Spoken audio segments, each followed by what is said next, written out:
but humans need jobs in order to survive. The bottom line is that this system must go, or we will never be free, and technology will be constantly paralyzed. When you have machines that clean out sewers, it frees a human being from doing that.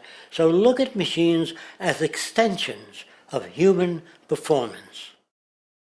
Furthermore, many occupations today will have simply no basis to exist in a resource-based economy, such as anything associated with the management of money, advertising, along with the legal system itself.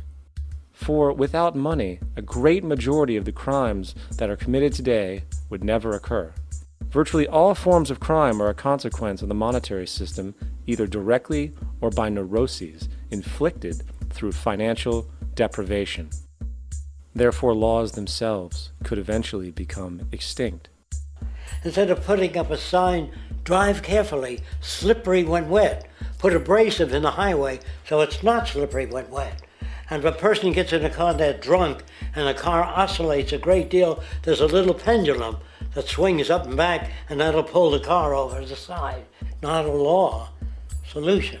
Put sonar and radar in automobiles so they can't hit one another. Man-made laws are attempts to deal with occurring problems, and not knowing how to solve them, they make a law. In the United States, the most privatized, capitalist country on the planet, it should come as no surprise that it also has the largest prison population in the world, growing every year. Statistically, most of these people are uneducated and come from poor, deprived societies. And, contrary to propaganda, it is this environmental conditioning which lures them into criminal and violent behavior. However, society looks the other way in regard to this point. The legal and prison systems are just more examples of how our society avoids examining the root causes of behavior. Billions are spent each year on prisons and police, while only a fraction is spent on programs for poverty, which is one of the most fundamental variables responsible for crime to begin with. And as long as we have an economic system which prefers and in fact creates scarcity and deprivation, crime will never go away.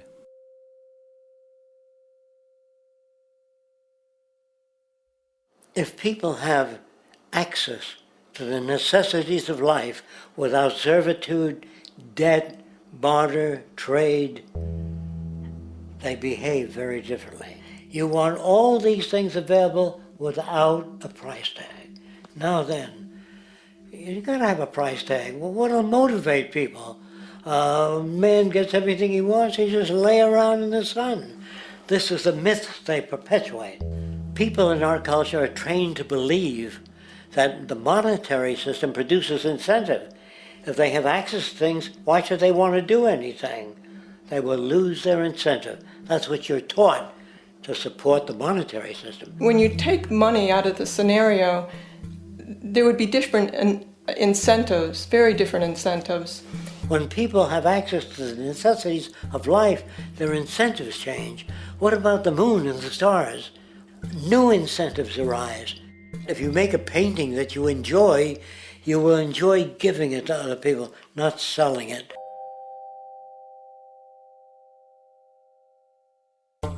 I think most of the education that I've seen today is essentially producing a person for a job. It's very specialized. They're not generalists. People don't know a lot about a lot of different subjects.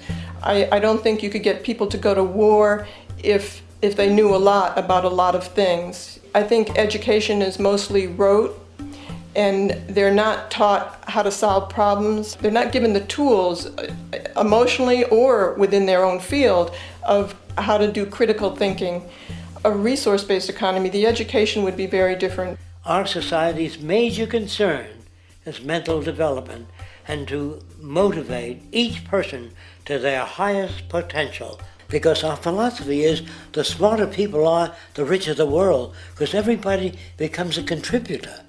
The smarter your kids are, the better my life will be, because they'll be contributing more constructively to the environment and to my life, because everything that we devise within a resource-based economy would be applied to society. There would be nothing to hold it back.